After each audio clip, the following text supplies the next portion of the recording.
Premium బారెడు, claim మాత్రం మూరెడట. 50 నుంచి 200% పెరిగిన ఆరోగ్య బీమా ధరలు. చికిత్సకు ఆసుపత్రికి వెళ్తే సగం క్లెయిమ్ కోత. 43% మంది రోగులకు ఇబ్బందులు. 15% నుంచి క్లెయిమ్లు అకారణంగా తిరస్కరిస్తురట. బీమా ఉన్నా చేతి చమురు వదలాల్సిందే. ముక్కుపిండి వసూలు చేస్తున్న కార్పొరేట్ ఆసుపత్రులు. డిశ్చార్జికి 6 నుంచి 48 గంటల సమయం.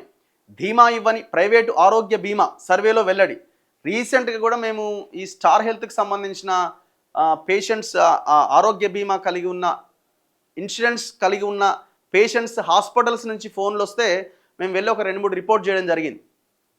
సో అక్కడ చాలా క్లియర్గా వీళ్ళు అక్కడ ఒక 2-3 లక్షల బిల్ అయితే అసలు కొంతమందిని క్లెయిమ్ తిరస్కరించడము, కొంతమందికి అసలు సగం డబ్బులు కూడా రాకపోవడం.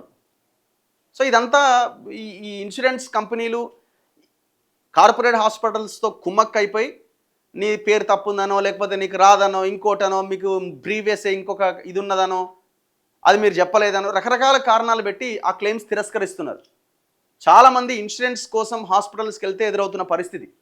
హైదరాబాద్లో ఒక ప్రైవేట్ కంపెనీ ఉద్యోగి 48 ఏళ్ళట. ఒక ప్రముఖ హెల్త్ ఇన్సూరెన్స్ కంపెనీ నుంచి 15 లక్షల పాలసీ ఉంది. ఆయనకు గుండె నొప్పి రావడంతో పాలసీ ఉన్న ధీమాతో జూబ్లీహిల్స్లోని ఓ కార్పొరేట్ ఆసుపత్రికి పోయిండట.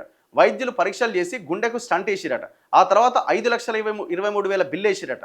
బీమా కంపెనీ అందులో కేవలం 3,65,000 క్లెయిమ్కు మాత్రమే ఓకే అన్నది. మిగిలింది సదరు ఉద్యోగి కట్టాల్సిందే అని ఆసుపత్రి డిమాండ్ చేసింది.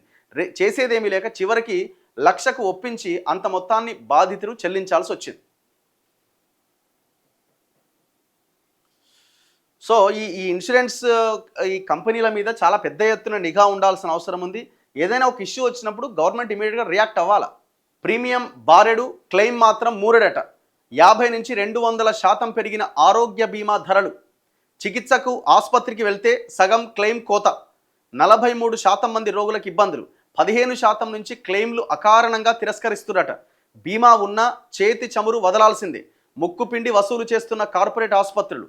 డిశ్చార్జికి 6 నుంచి 48 గంటల సమయం. ధీమా ఇవ్వని ప్రైవేటు ఆరోగ్య బీమా సర్వేలో వెల్లడి.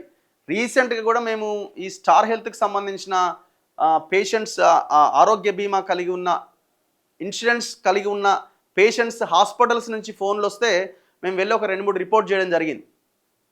సో అక్కడ చాలా క్లియర్గా వీళ్ళు అక్కడ ఒక 2-3 లక్షల బిల్ అయితే అసలు కొంతమందిని క్లెయిమ్ తిరస్కరించడము, కొంతమందికి అసలు సగం డబ్బులు కూడా రాకపోవడం. సో ఇదంతా ఈ ఇన్సూరెన్స్ కంపెనీలు కార్పొరేట్ హాస్పిటల్స్తో కుమ్మక్కైపోయి నీ పేరు తప్పుందనో, లేకపోతే నీకు రాదనో, ఇంకోటనో, మీకు ప్రీవియస్ ఇంకొక ఇది ఉన్నదనో, అది మీరు చెప్పలేదనో, రకరకాల కారణాలు పెట్టి ఆ క్లెయిమ్స్ తిరస్కరిస్తున్నారు. చాలామంది ఇన్సూరెన్స్ కోసం హాస్పిటల్స్కి వెళ్తే ఎదురవుతున్న పరిస్థితి. హైదరాబాద్లో ఒక ప్రైవేట్ కంపెనీ ఉద్యోగి 48 ఏళ్ళట. ఒక ప్రముఖ హెల్త్ ఇన్సూరెన్స్ కంపెనీ నుంచి 15 లక్షల పాలసీ ఉంది. ఆయనకు గుండె నొప్పి రావడంతో పాలసీ ఉన్న ధీమాతో జూబ్లీహిల్స్లోని ఓ కార్పొరేట్ ఆసుపత్రికి పోయిండట. వైద్యులు పరీక్షలు చేసి గుండెకు స్టంట్ వేసిరట. ఆ తర్వాత 5,23,000 బిల్ వేసిరట. బీమా కంపెనీ అందులో కేవలం 3,65,000 క్లెయిమ్కు మాత్రమే ఓకే అన్నది.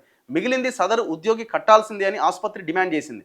చేసేదేమీ లేక చివరికి 1,00,000కు ఒప్పించి అంత మొత్తాన్ని బాధితులు చెల్లించాల్సి వచ్చింది. సో ఈ ఇన్సూరెన్స్ ఈ కంపెనీల మీద చాలా పెద్ద ఎత్తున నిఘా ఉండాల్సిన అవసరం ఉంది.